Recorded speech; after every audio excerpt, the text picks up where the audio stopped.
Hello friend, स्वागत है आपका अपने चैनल टेक डबल अड्डा पे। फ्रेंड, ये साइंस मॉक टेस्ट का 14th लेक्चर है। इसके पहले आपके 13 लेक्चर और हो चुके हैं। आज के वीडियो में हम आपका ग्रुप डी को जो 26 सितंबर 2018 को पेपर हुआ था उसके अंदर पूछे गए साइंस वाले क्वेश्चन को यहाँ पे सॉल्व करेंगे। अगर आपको ग्रुप डी का मैथ वाला पेपर चाहिए, उसके लिए NTPC CBT 2 का पेपर का सोल्यूशन चाहिए, चैनल को सब्सक्राइब करिए, प्लेलिस्ट पे जाइए, वहाँ पे आपको वीडियो मिल जाएंगी। तो आइए चलते हैं पहले क्वेश्चन पे। पहला क्वेश्चन है आपका, हीरे का निक्षेपण अपवर्तनांक क्या है।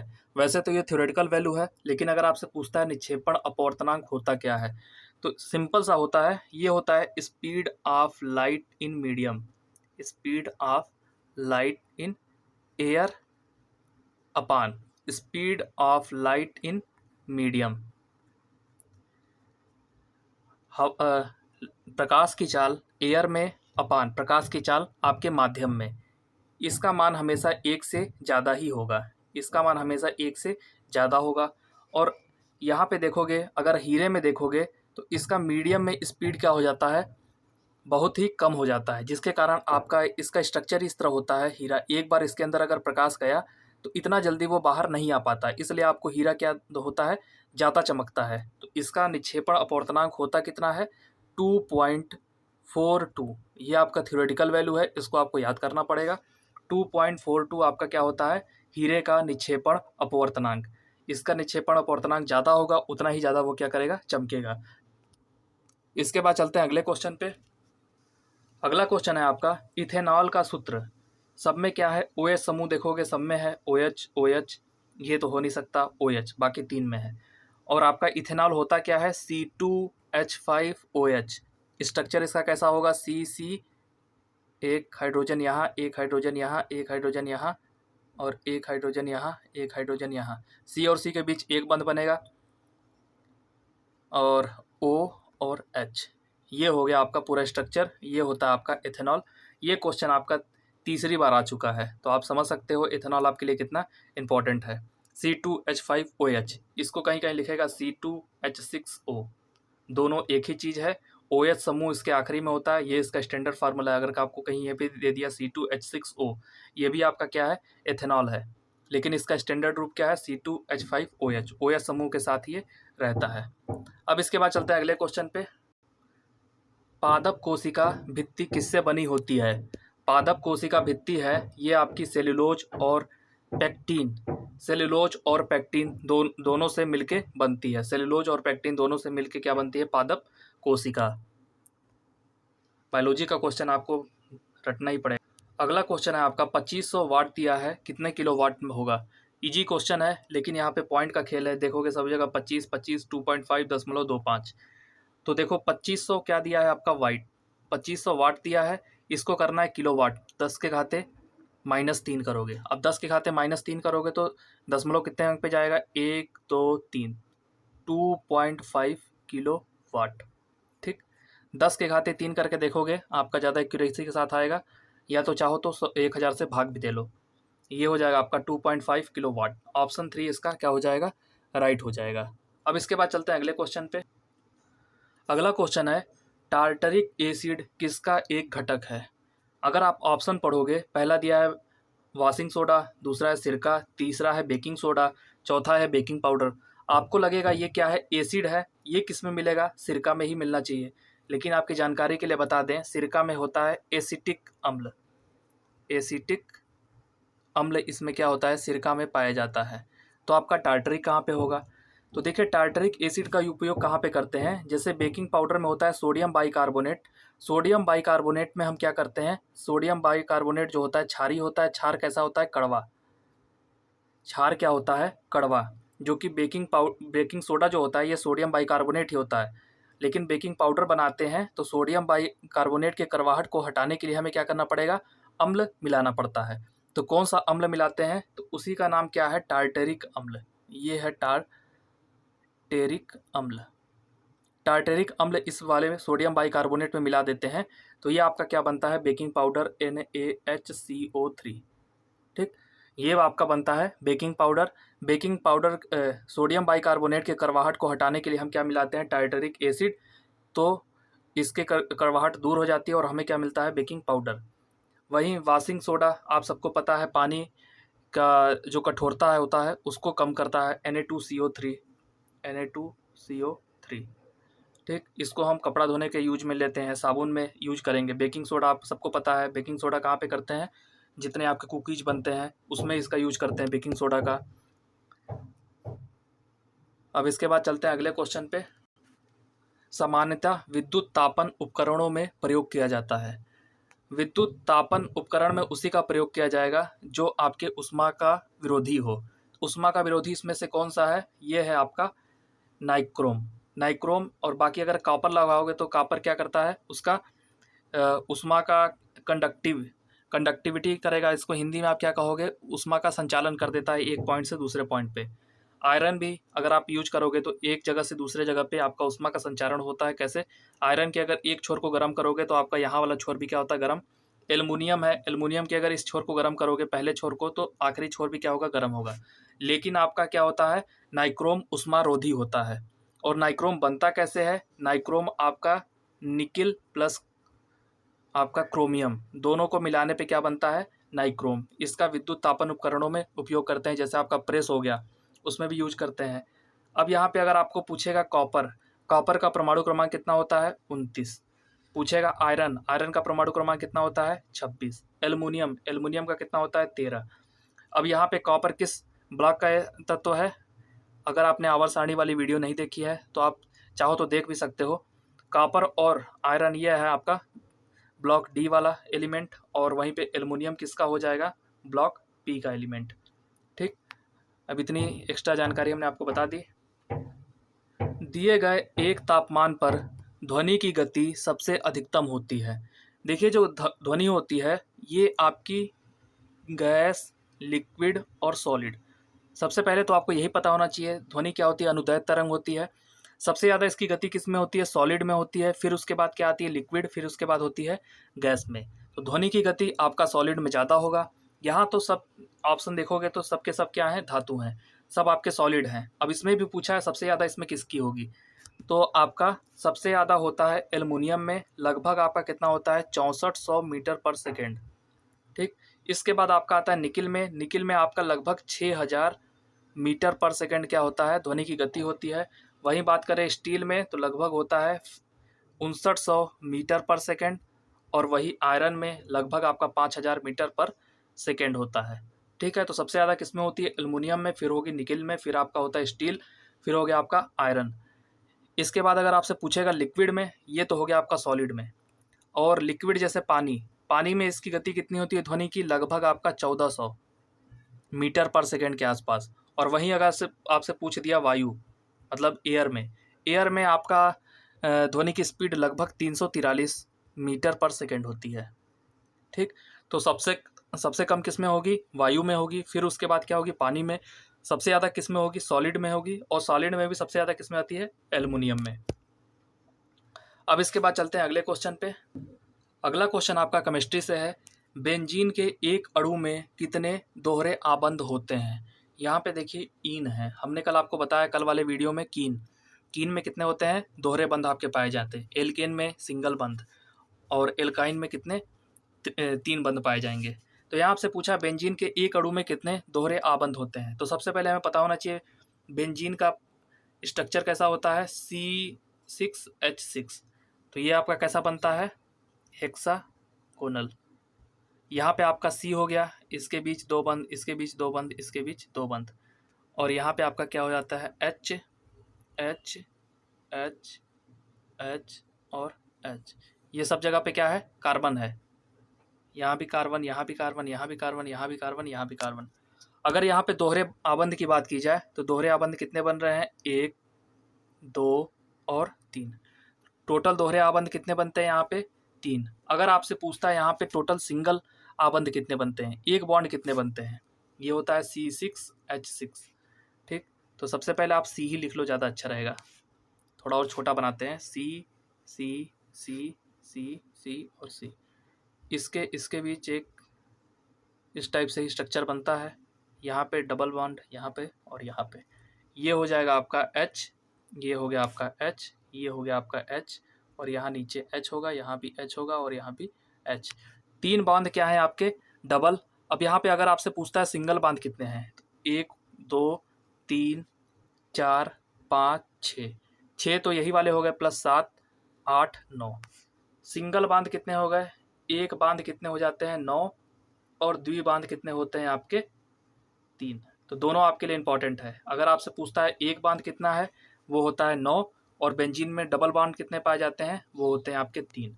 तो यहाँ आपका पूछा है दोहरे आबंध कितने होते हैं, आपका ऑप्शन फर्स्ट 3 राइट हो जाएगा। और बेंजीन का आपको फार्मूला भी पूछ लेगा, तो वो क्या होता है C6H6, ये होता है आपका बेंजीन का फार्मूला। ये काफ़ी इंपॉर्टेंट है आपके लिए। तो हमने आपको पूरा बता दिया, एकल बांध, दो बांध, पूरा स्ट्रक्चर भी इसका कैसे होता है वो भी। इसके बाद चलते हैं अगले क्वेश्चन पे। अगला क्वेश्चन आपका काफ़ी अच्छा क्वेश्चन है, देखने में बस छोटा है। 10 kg द्रव्यमान वाली वस्तु 2 मीटर पर सेकेंड स्क्वायर वेग के साथ गतिमान है, वस्तु में निहित संवेग आपको बताना है। तो यहाँ पे आपको क्या पूछा है, द्रव्यमान दिया हुआ है, वस्तु का वेग दिया हुआ है, और वस्तु में निहित संवेग आपसे पूछ रखा है। तो यहाँ पे देखिए काइनेटिक एनर्जी होता क्या है, काइनेटिक एनर्जी बराबर क्या होता है, हाफ mv²। यहाँ तक आपको कोई दिक्कत नहीं। संवेग क्या होता है, p बराबर m इंटू वी। अगर यहाँ पे m इंटू वी है, एक मिनट इसको म्यूट कर दे जरा। इसके बाद आपका काइनेटिक एनर्जी हो गया। अगर आपसे पूछता है संवेग, p बराबर क्या होता है, m इंटू वी। वहीं आपसे पूछेगा स्थितिज ऊर्जा, ये क्या होता है, m इंटू जी इंटू एच। तीन चीज़ हैं, तीनों से आपसे क्वेश्चन लगातार पूछे जा रहे हैं, तो तीनों का फार्मूला आप ध्यान रखिएगा। फार्मूले का सिर्फ खेल है। यहाँ आपसे पूछा है वस्तु में निहित संवेग, p बराबर क्या है, m इंटू वी। m यहाँ पे कितना दिया है 10 kg, इंटू वी आपको दिया है 2 मीटर पर सेकेंड का स्क्वायर। ये आपका यूनिट यहाँ पे गलत दिया है, वेग की यूनिट क्या होती है 2 मीटर पर सेकेंड। ये हो जाएगा आपका 2 मीटर पर सेकेंड, मीटर पर सेकेंड है, और ये है आपका केजी में। तो इसका मल्टीप्लाई करोगे तो क्या आएगा 20 kg मीटर पर सेकेंड। ऑप्शन 2 अगर आप देखोगे 20 kg पर मीटर पर सेकेंड आपका क्या हो जाएगा संवेग। तो तीन आपके फार्मूले हैं, उससे लगातार क्वेश्चन आपके आ रहे हैं।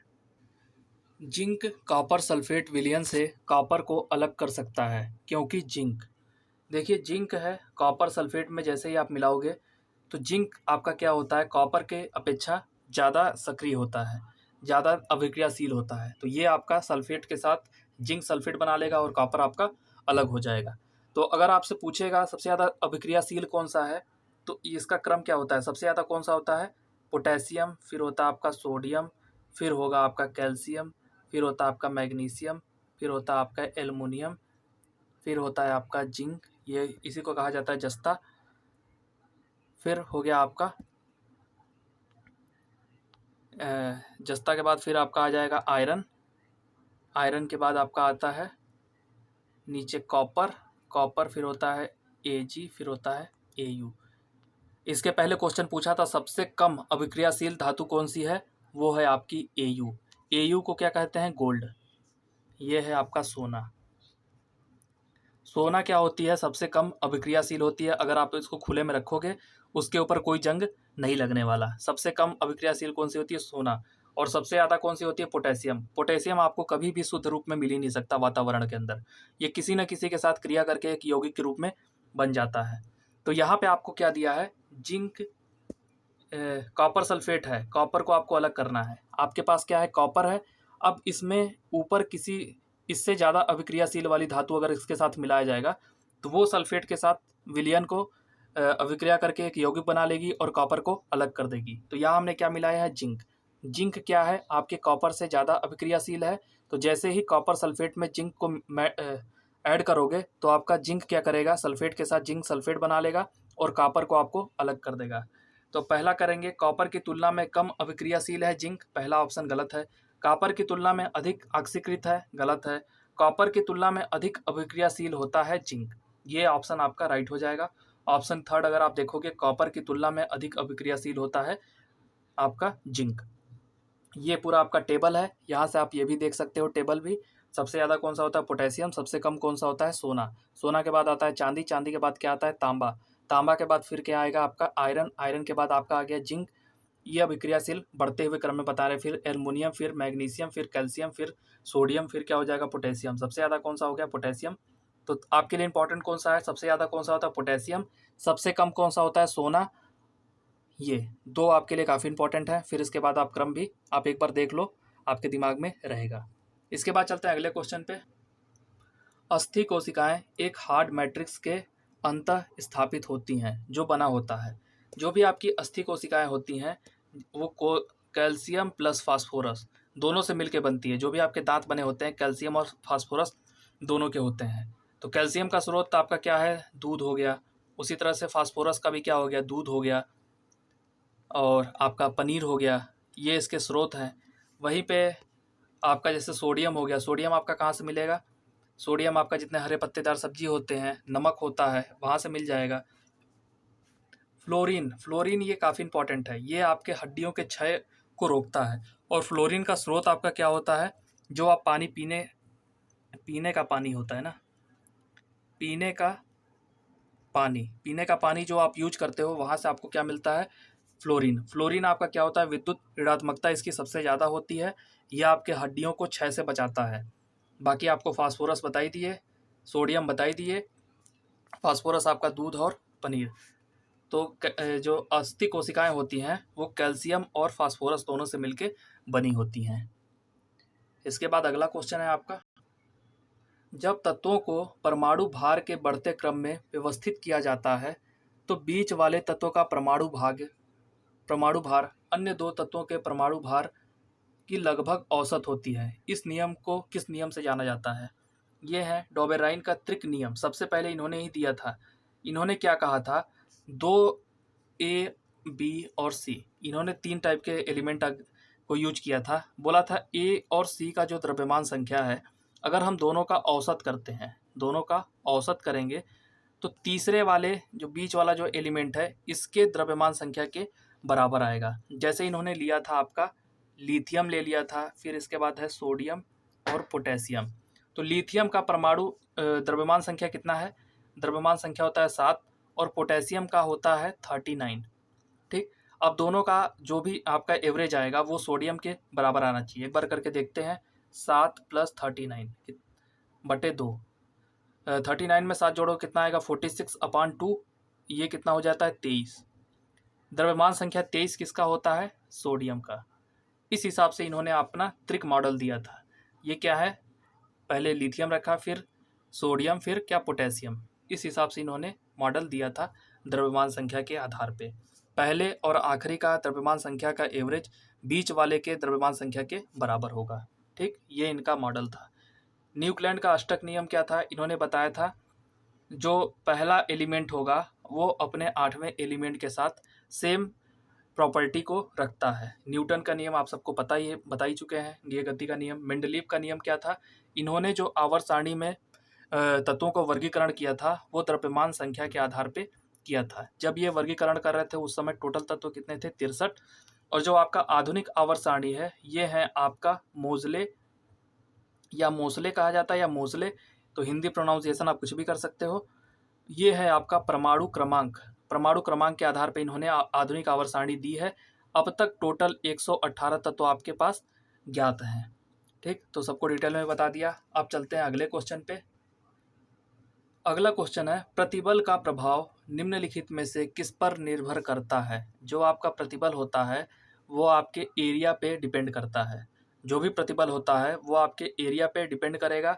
कितने एरिया पे कितना फोर्स आप लगा रहे हो, तो ये आपके क्षेत्रफल पे डिपेंड करेगा। ऑप्शन 4 आपका राइट हो जाएगा। भार आप सबको पता है, वेट क्या होता है, m/g। ये उस स्थान पे जहाँ पे आप हो, जैसे पृथ्वी पे हो, चंद्रमा पे हो, दोनों जगह पे भार क्या होता है, अलग अलग। दोनों जगह के गुरुत्वीय त्वरण पे डिपेंड करता है आपका भार। वहीं आयतन आप सबको पता है। द्रव्यमान क्या होता है, हर जगह क्या होता है, फिक्स होता है। या तो आप पृथ्वी पर रहो तो भी आपका द्रव्यमान फिक्स है, चंद्रमा पे जाओ तो भी आपका द्रव्यमान फिक्स है, लेकिन भार आपका चेंज होता है। क्यों चेंज होता है, क्योंकि उसके साथ जी का मल्टीप्लाई होता है। अब इसके बाद चलते हैं अगले क्वेश्चन पे। एक दुकानदार एक माह में 250 यूनिट ऊर्जा का उपयोग करती है। इस ऊर्जा को जूल में आपको फाइंड करना है, कितने जूल ऊर्जा उसने कंज्यूम किया है। तो सबसे पहले एक यूनिट हमने आपको बताया था, एक यूनिट क्या होता है, 1 किलोवाट आवर। 1 किलोवाट आवर क्या होता है, एक यूनिट। 10 वाट के 100 वाट के बल्ब को अगर आप 10 घंटे तक जलाते हो तो आपका कितना होता है, 1 यूनिट आपकी बिजली क्या होती है, कंज्यूम होती है। 1 यूनिट कितना होता है, 1 किलोवाट आवर। अब आपसे पूछा है जूल में, तो जूल में इसको कन्वर्ट करने के लिए हमने आपको बताया था 1 वाट सेकेंड किसके बराबर होता है, 1 जूल के बराबर। 1 वाट सेकेंड कितना किसके बराबर होता है, 1 जूल के। तो सबसे पहले इसको कन्वर्ट करेंगे जूल में, उसके लिए हमें वाट सेकेंड में चेंज करना पड़ेगा। 1 गुणित किलो को करेंगे 10 के घाते 3 इंटू घंटा को सेकेंड में चेंज करने के लिए कितने से गुणा करना पड़ेगा, 3600 से। ये आपका किस में हो जाएगा, किलो वाट से। अब ये किस में हो जाएगा, वाट सेकेंड में। ठीक, वाट सेकेंड को आप क्या लिख सकते हो, जूल लिख सकते हो। तो ये हो जाएगा आपका 3.6 इंटू 10 के पावर कितने जीरो हो जाएंगे आपके, 10 के घाते 6। 3 जीरो यहाँ पे, 2 जीरो यहाँ का, दशमलव वाला 1 जीरो और, टोटल ये हो जाएगा। वाट सेकेंड को आप क्या लिख लोगे, जूल। 1 यूनिट बराबर आपका कितना है, 3.6 इंटू 10⁻6 जूल। आपसे कितना पूछा है, 250 यूनिट। तो 250 यूनिट के लिए कितना हो जाएगा, 250 से आप गुणा कर दो 3.6 में इंटू 10⁻6 जूल। अब अगर आप 250 में 36 का गुणा करोगे, 250 को आप क्या लिख सकते हो, 1/4 9। तो हाँ, यहाँ पे हो जाएगा आपका 900। 900 में 2 जीरो को उधर ले जाओ, 10 के घाते 6 है, तो ये हो जाएगा 8 जूल। ठीक, आप 3.6 में 250 का गुणा करोगे तो कितना आएगा, 900, और 2 जीरो उधर ले जाओगे, 10⁻6 है, ये कितना हो जाएगा, 9 गुणे 10 के घाते 8 जूल। ऑप्शन फर्स्ट अगर आप देखोगे, 9 गुणे 10 के घाते 8 जूल आपका दिया है। अगर आप थोड़ी सी भी गलती करते हो तो 10 के घाते 7 जूल भी यहाँ पे आपको दे रखा है। तो कैलकुलेशन में आपको थोड़ा ध्यान से करना है ताकि आपका आंसर एक्यूरेट आए। अगर आप टाइम दे रहे हो तो आंसर भी एक्यूरेट लिखा लो। तो आज की वीडियो कैसी लगी प्लीज़ कमेंट करके बताना। वीडियो पसंद आई तो लाइक और शेयर भी कर देना। चैनल पे नए हो तो प्लीज़ सब्सक्राइब भी कर लेना। So thank you for watching this video.